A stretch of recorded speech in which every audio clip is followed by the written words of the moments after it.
que j'ai trouvé doux, comme un balançoire, et à la fois grave dans le sens où importante, essentielle, de parler de la parole, de cette faculté précieuse que nous avons. Merci, merci à vous.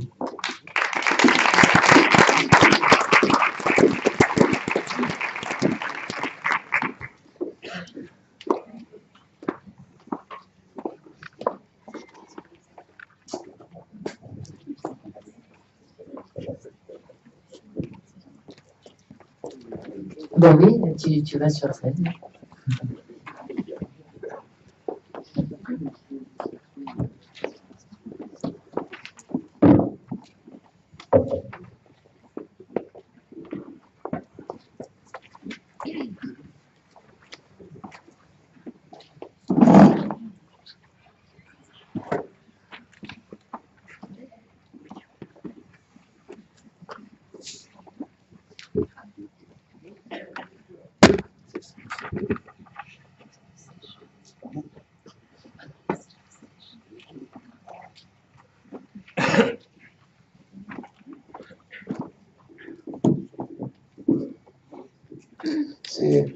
C'est pas que je suis perdu, hein.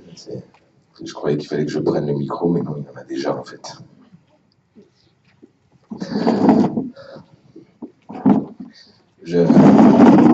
Depuis 20 minutes, je me suis mis un clown blanc au fond de ma poche et je suis pas prêt de le lâcher. C'est trop bon.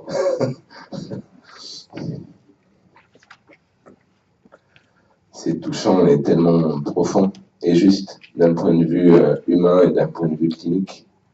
On est vraiment au cœur de notre débat.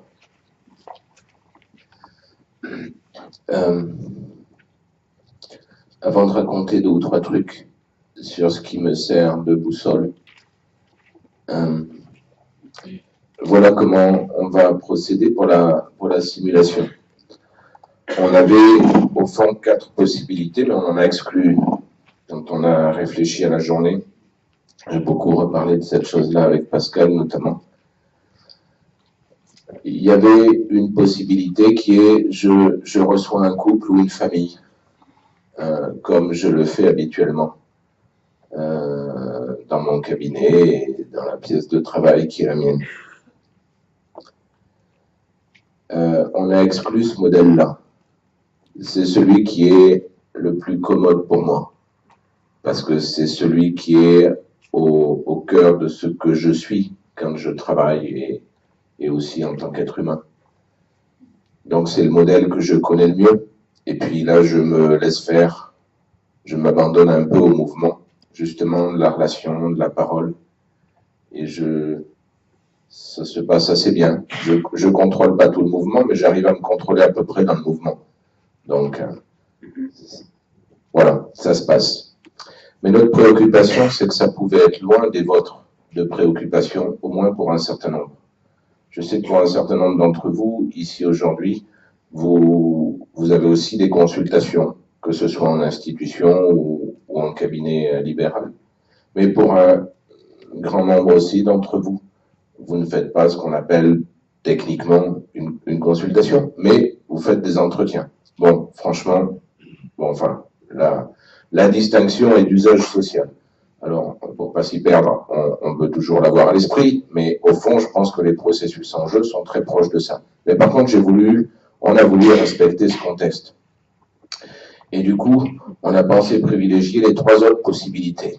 Les 3 autres possibilités pour faire une simulation, c'est, par exemple, quelqu'un d'entre vous, que ce soit dans un service ou dans une consultation libérale, mais quelqu'un d'entre vous a une préoccupation avec une famille ou un couple. Je propose de prendre plutôt ce modèle-là. C'est pas que je sois contre la simulation dans un entretien en tête-à-tête, mais juste, c'est peut-être un peu petit pour le modèle de ce qu'on veut montrer aujourd'hui de la parole. Donc plutôt, je préférerais un couple ou une famille, mais bon, voilà. Et donc, on peut imaginer, les uns et les autres d'entre vous, vous avez une situation comme ça, et quelqu'un a envie qu'on fasse une séance ensemble. il y a un problème qui se pose, il y a un truc qui coince dans l'accueil de ces gens-là, dans l'entretien avec ces gens-là. Et quel que soit votre contexte d'intervention, il y a l'un d'entre vous qui se dit, bah, attends, je connais Olivier, pourquoi pas, on pourrait peut-être essayer, je vais appeler, on pourrait peut-être essayer de voir si on peut faire une poignée de séances ou une seule séance ensemble, pourquoi pas pour discuter, au moins pour voir qu'est-ce qui coince dans la relation d'aide. Et donc, à ce moment-là, quelqu'un m'appelle. Et donc, on va recevoir la famille chez moi. Ça, c'est un premier modèle possible pour la simulation. Un second modèle possible, c'est qu'on m'appelle aussi, et puis bon, on peut imaginer on se connaît ou on se connaît pas, j'en sais rien, mais on fait connaissance, qu'il y a sûr. Et puis on se dit, pour des raisons qui sont liées par exemple à la mission particulière dans un établissement, qui sont liées à un contexte familial ou à la prise en charge particulière d'un jeune ou d'un adulte, c'est plutôt intéressant que l'entretien familial ou la consultation, peu importe comment on va l'appeler, mais que cet entretien ait lieu dans l'institution. Et auquel cas, quelqu'un d'entre vous, professionnel, m'appelle, voilà, on discute, on s'explique un peu les choses, et puis, on dit, tiens, est-ce que tu serais d'accord pour venir? Bon, je ne vais pas faire ça tous les jours non plus, mais c'est pas que ça m'intéresse pas, c'est juste une question de planning. Mais sur le principe et sur l'idée de l'expérience, mais ma foi, c'est avec grand plaisir, pourquoi pas? Et donc, on peut imaginer comme ça, qu'on prend un rendez-vous et qu'un jour après, je me déplace et je viens dans l'établissement et donc on va co-animer la séance. Donc vous voyez, premier coup, le professionnel vient chez moi et avec la famille ou le couple et donc on discute tous ensemble. Deuxième possibilité, on m'appelle et c'est moi qui me déplace et on va co-animer la rencontre, l'entretien familial dans l'établissement avec la famille ou le couple. Et puis troisième possibilité pour travailler une situation, c'est que quelqu'un d'entre vous me présente la situation et souhaite que je me mette à sa place. Et ça, je le fais aussi avec plaisir, parce que vraiment, je pense que c'est du travail de qualité que vous faites les uns et les autres, et c'est un travail aussi qui me plaît beaucoup à titre personnel. Je l'ai fait quand j'étais plus jeune, et je trouve ça, enfin, voilà, vraiment extra, donc j'ai aucune difficulté par rapport à ça. Et donc à ce moment-là, évidemment, ça inclut un petit temps de supervision, parce que vous voyez bien, pour que je puisse me mettre à la place de l'un d'entre vous dans la mission qui est la vôtre et le rôle qui est le vôtre au niveau d'un accompagnement et d'un travail relationnel, il faut évidemment que je sois un petit peu imprégné de la situation. Donc il faudra me raconter un petit peu la situation, on va faire quelques instants de supervision et puis après on passera à la réalisation de la simulation. Est-ce que je suis à peu près clair là, sur les trois modèles? Ouais, sur les trois possibilités. Donc, on m'appelle, on vient chez moi, on m'appelle, on m'invite et je viens avec plaisir et nous allons co-animer. Ou bien alors, c'est l'idée, je me mets dans la situation et finalement, la personne d'entre vous qui va m'amener la situation, eh ben, elle va pouvoir soit faire partie de la simulation en étant par exemple un des membres de la famille, pourquoi pas, voilà, et ou alors juste la regarder et d'autres participants pourront jouer les rôles des membres de la famille ou du couple et moi je deviendrai professionnel. Bon voilà. Donc tout ça, je le dis tout de suite pour expliquer comment on va fonctionner dans l'heure et demie qui suit pour pouvoir travailler. 10 minutes qui me restent ou que j'ai passé? Il me reste 10 minutes. Tu veux dire avant la pause? Donc il est 10h05? Voilà.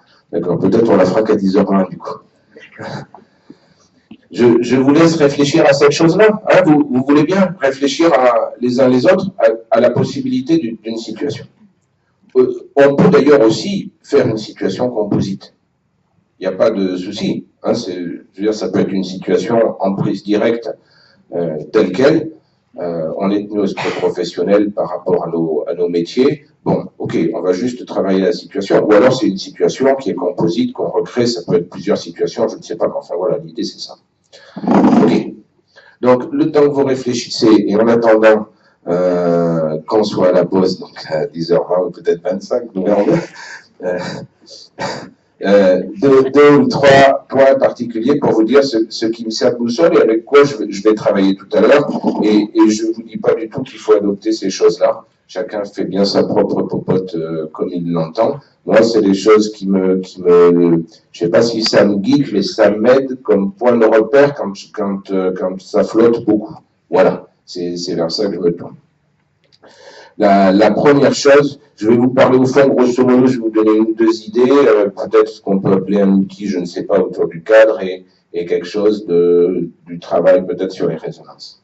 La première chose qui m'anime beaucoup, c'est que ça vous l'avez compris, je crois au langage et je crois à la parole. Mais le langage, je crois que nous en avons 4 essentiels. Le premier, bien sûr, ça serait celui de la parole. On va exprimer des choses en parlant. Et je reste convaincu, même si c'est une idée vieille comme le monde, mais je reste convaincu que la parole, quand même, dans notre espèce, c'est un sacré vecteur de communication. Alors, tout n'est pas dedans. Ça, c'est absolument sûr et certain. Et même beaucoup de la communication n'est pas dans la parole. Mais par contre, si on a enlevé la parole, on vivrait sûrement un monde un peu compliqué. Voilà, j'imagine que ça pourrait nous manquer. Ce qui est sûr, moi, ça me manquerait, et je crois en connaître quelques-uns ou quelques-unes à qui ça manquerait aussi quand même. Voilà. Donc, je crois beaucoup à cette chose-là, la parole. Un autre langage essentiel, c'est celui des comportements. Alors, évidemment, c'est très lié au fond. Et surtout dans nos boulots, on a tendance à observer cette chose-là. Au fond, ce qui ne va pas se passer dans la parole, eh ben, ça peut tout à fait se passer dans le comportement. Il y a des fois des choses qu'on n'ose pas dire. On n'ose pas dire à quelqu'un qu'on n'a pas envie de le voir, par exemple, ou qui nous gave. Et puis, finalement, notre comportement, il va parler un petit peu pour nous.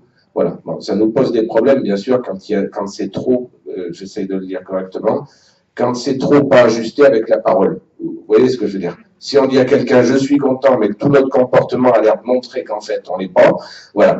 Là, en principe, ça éveille un peu de malaise ou de friction. Un troisième langage, ce serait celui du corps. Et bon, on travaille depuis longtemps là-dessus et on commence à faire des connexions de plus en plus profitables. C'est, je dirais, le symptôme au sens quasi freudien, psychonévrotique du terme. Hein, c'est-à-dire, il y a conflit au fond inconscient et ça peut pas s'exprimer d'une autre façon. Et finalement, le corps va devenir un moyen d'expression. Évidemment, psychisme, corps, tout ça, on sait aujourd'hui, c'est les dynamiques relationnelles, on sait que ces 3 dimensions sont assez liées. Et donc, le corps, bien sûr, c'est un vecteur du langage dans ce sens-là. Et un quatrième qui m'est cher, c'est celui du rêve. Je trouve que le rêve est un langage, et souvent un langage très approprié de là où on en est. Je ne vais pas avoir le temps de le développer tout de suite, mais je crois beaucoup notamment à la synchronicité du rêve. On ne rêve pas que quelque chose qui nous angoisse, pour le dire vite, mais je pense que nous rêvons aussi quelque chose qu'on est prêt à rêver. C'est-à-dire qui est prêt à passer dans le rêve ou qu'on est prêt à attraper. J'imagine qu'il y a des fois des trucs qu'on rêve, on n'est peut-être pas tout à fait prêt, on l'oublie par exemple. Ou alors on ne rêve pas du tout parce que c'est pas encore tout à fait le moment. Mais il me semble que cette synchronicité est quelque chose de vraiment essentiel. Au fond, ce que je veux vous dire en parlant des langages, souvent on entend cette formule « tout est langage ». Oui, oui sûrement. Je sais pas, mais oui sûrement. Mais ce dont je suis convaincu, c'est que tout devient langage. Tout le devient. Je n'imagine pas un instant que nous puissions vivre quoi que ce soit et que du coup, ça ne devienne pas un langage par un des vecteurs que je viens d'indiquer. Automatiquement, ça va repasser dans le langage. Aucune chose que nous éprouvons ou que nous vivons n'aurait pas besoin de se transformer en langage pour être appréhendé à un niveau une dimension plus symbolique, pour passer de l'éprouvé au symbolique.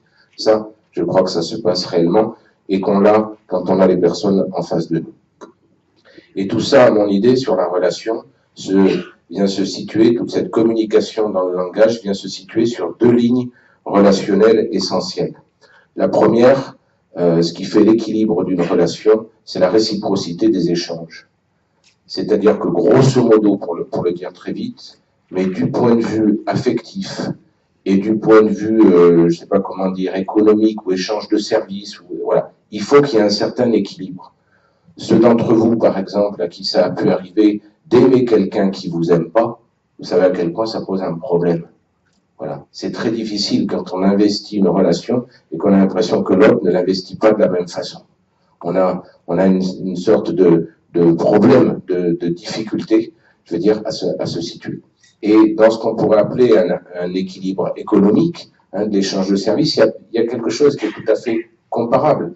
C'est-à-dire qu'évidemment, si, je sais pas moi, mon meilleur pote ou mon meilleur collègue, si je vais boire un café avec lui tous les vendredis matins, et si c'est moi qui paye le café à chaque fois, vous voyez ce que je veux dire. Au bout de quelques semaines, il va y avoir quelque chose qui va pas être tout à fait net. Voilà. Donc, on a besoin d'avoir une forme comme ça de réciprocité pour que la relation tienne. Et l'autre aspect dans la relation, là, finalement, si je devais faire un symbole, ce serait plutôt comme les plateaux d'une balance, quoi. Voilà. Et l'autre aspect très important dans la relation, c'est ce que j'appellerais la régulation de la distance relationnelle. C'est-à-dire quelque chose qui a à voir entre le proche et le loin. Et évidemment, quand la relation est équilibrée, si on prend la relation prototypique à deux personnes, eh ben, les deux personnes vont contribuer, au fond, à cet équilibre de la bonne distance relationnelle, à cette régulation de la bonne distance relationnelle. Quand la relation n'est pas à l'équilibre, il y a quelqu'un qui doit faire beaucoup plus de boulot parce que, par exemple, l'autre personne a tendance à être trop loin ou trop intrusive ou des choses comme ça.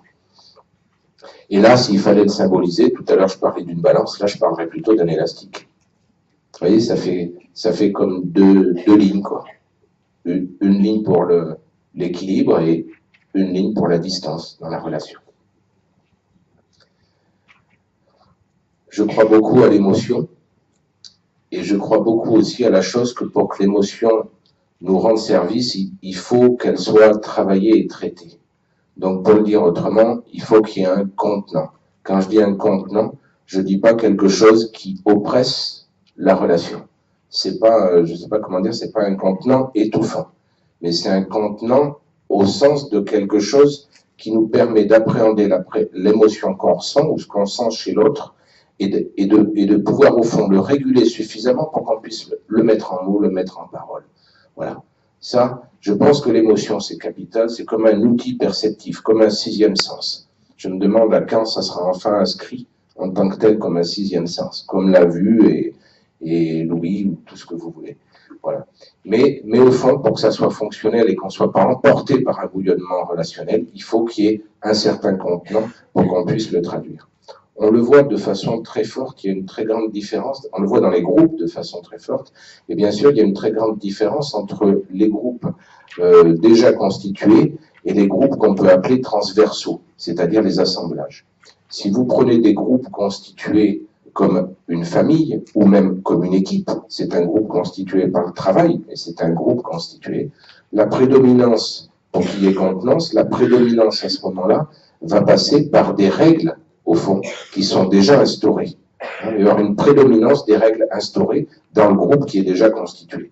Alors que dans le groupe transversal, c'est-à-dire l'assemblage qu'on crée à un moment pour un objectif provisoire, dans ce groupe-là, évidemment, la capacité de la contenance de chacun et du groupe va devenir absolument primordiale. Et quand il y a trop d'insécurité sur cette capacité à la contenance, soit pour tout le groupe spontané, transversal, soit pour les uns ou les autres des membres du groupe, et bien du coup, évidemment, l'émotion va être complètement bridée, dans son expression, mais parfois même dans son ressenti. C'est toujours clair?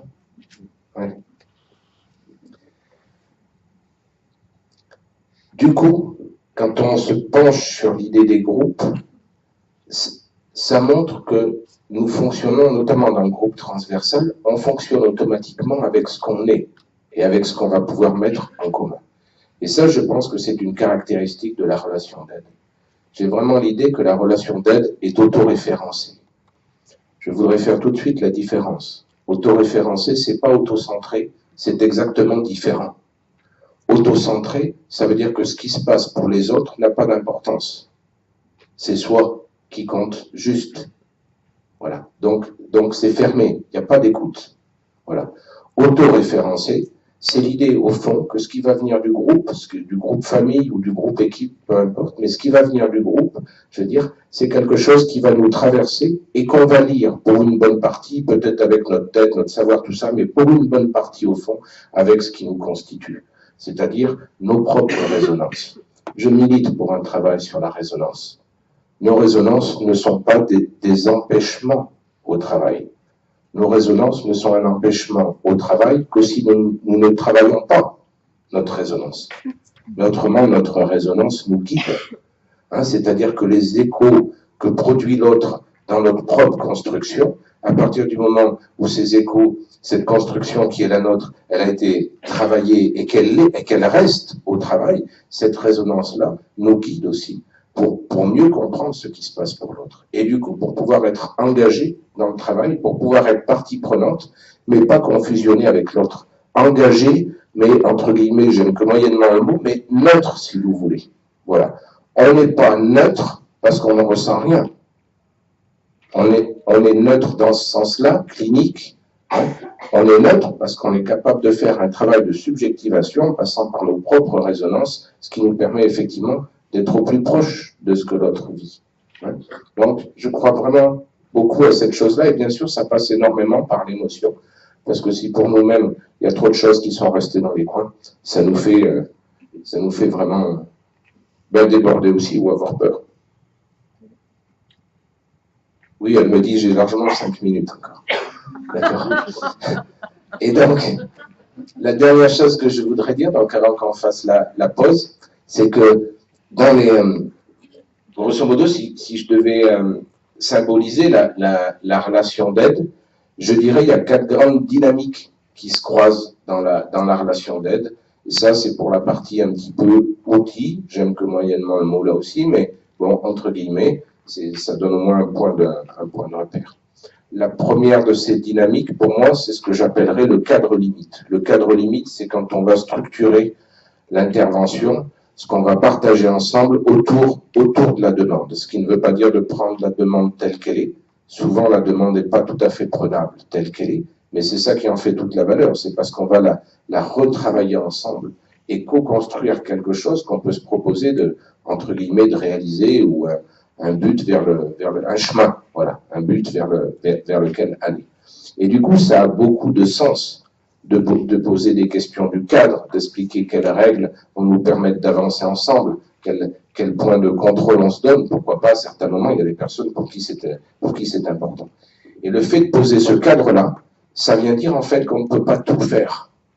Et ça, c'est une condition, je pense, essentielle dans la relation d'aide. Des fois, on reçoit des personnes, il y a tellement de choses qui émergent, tellement de misère, tellement humainement, tellement de choses qui peuvent nous toucher, qu'on aurait envie de relever nos manches très grands et puis de faire tout. Mais c'est pas possible. Il n'y a pas un seul de nos cadres d'intervention qui permet de tout faire pour quelqu'un. Et ça serait sûrement pas sain non plus. On peut faire un petit bout efficace. Et pour qu'il soit efficace, il faut qu'on le délimite. Et ce que j'appelle le cadre limite sert à ça. C'est comme de partager du contrôle, hein, de faire du contrôle partagé. Voilà ce que va être l'espace où nous nous rencontrons. Et du coup, on a tous les deux les points de contrôle.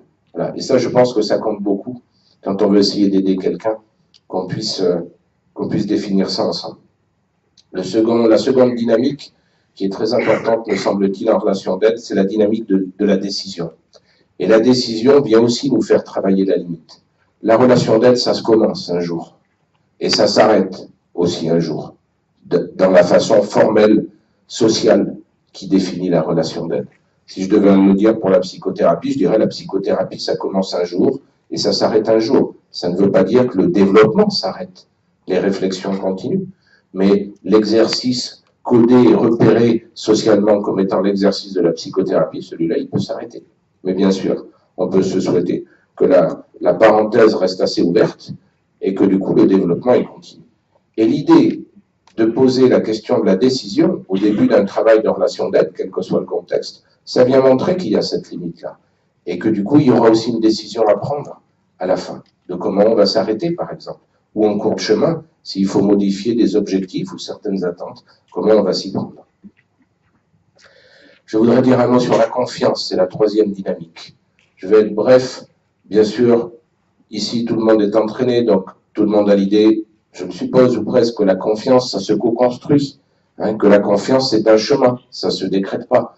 Il suffit pas de dire à quelqu'un, faites-moi confiance, pour que ça marche. Ça va s'éprouver, bien entendu. Ça, c'est la base de la confiance. Je veux juste souligner que dans la relation d'aide, pour que ça fonctionne, il faut qu'on arrive à se poser la question de la réciprocité de la confiance. Quand on fait des stats, quand on interroge, ça a été le cas il y a quelques années en France, il y a peut-être 10-12 ans, il y a eu une grande enquête épidémiologique.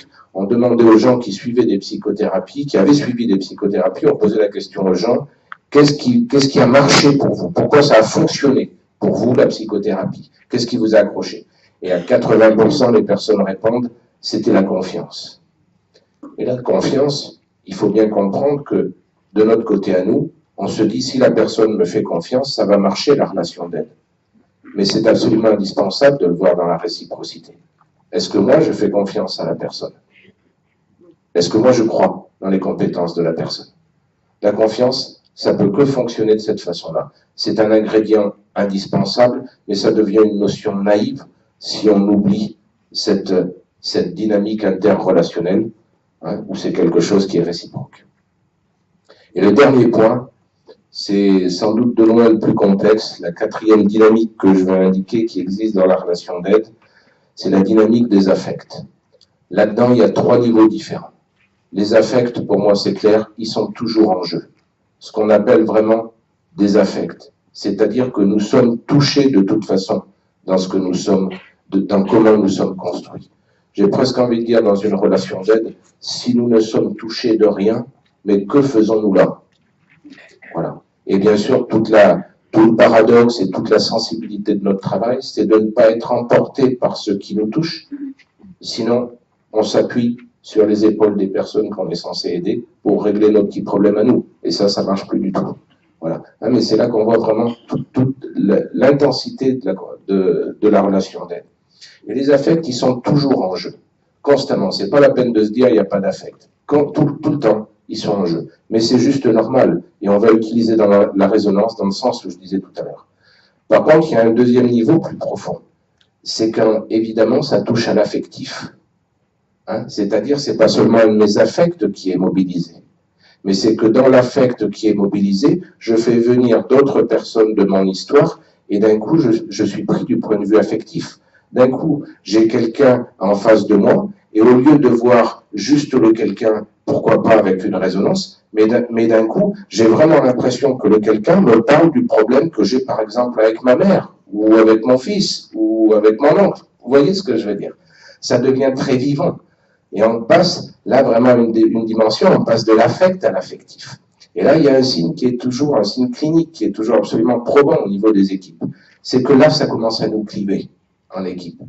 C'est-à-dire que comme c'est l'affectif présent, l'affectif de ce qui est en jeu dans notre vie quotidienne qui commence à circuler, automatiquement, ça crée des différences et des incompréhensions, des différences insurmontables et des incompréhensions dans l'équipe. Et du coup, à l'intérieur d'une équipe, on commence à se batailler.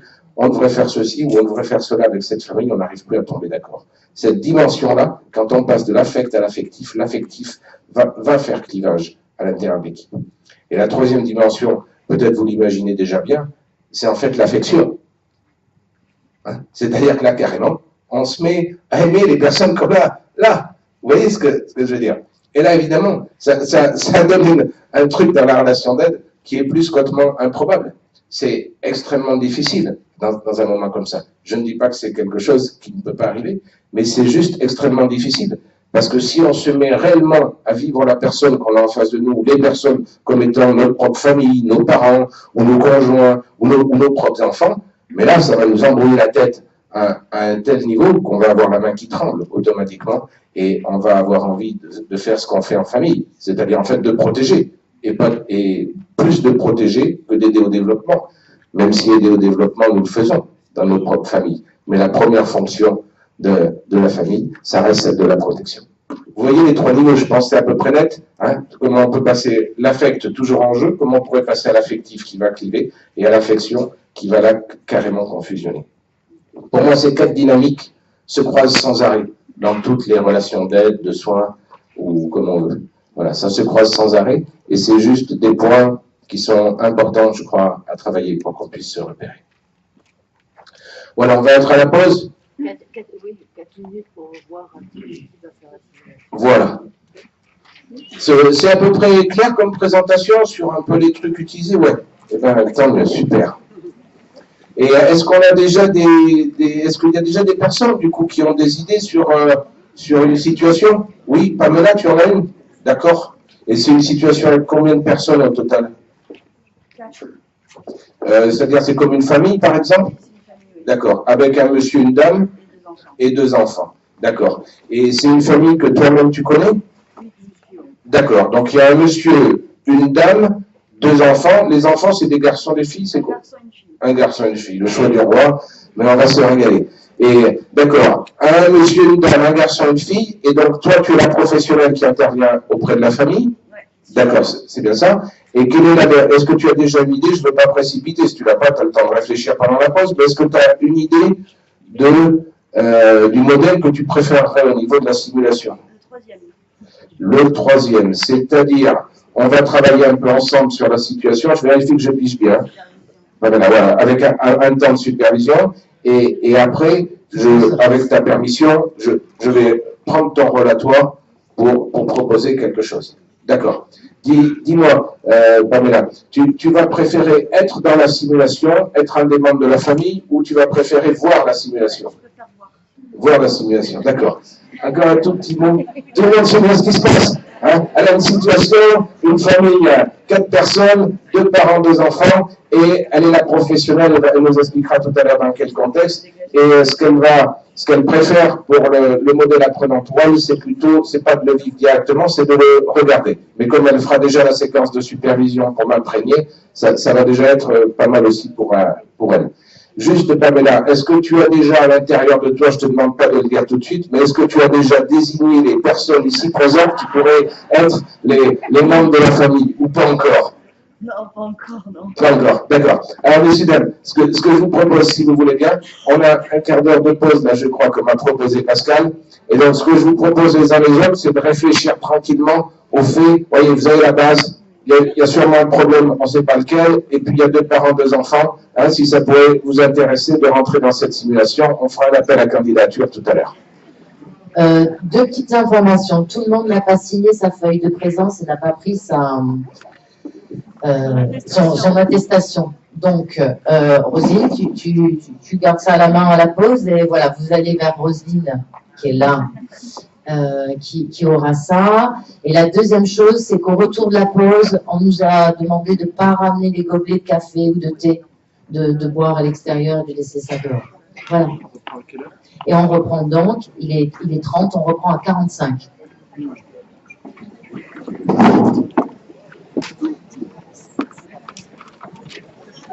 Voilà.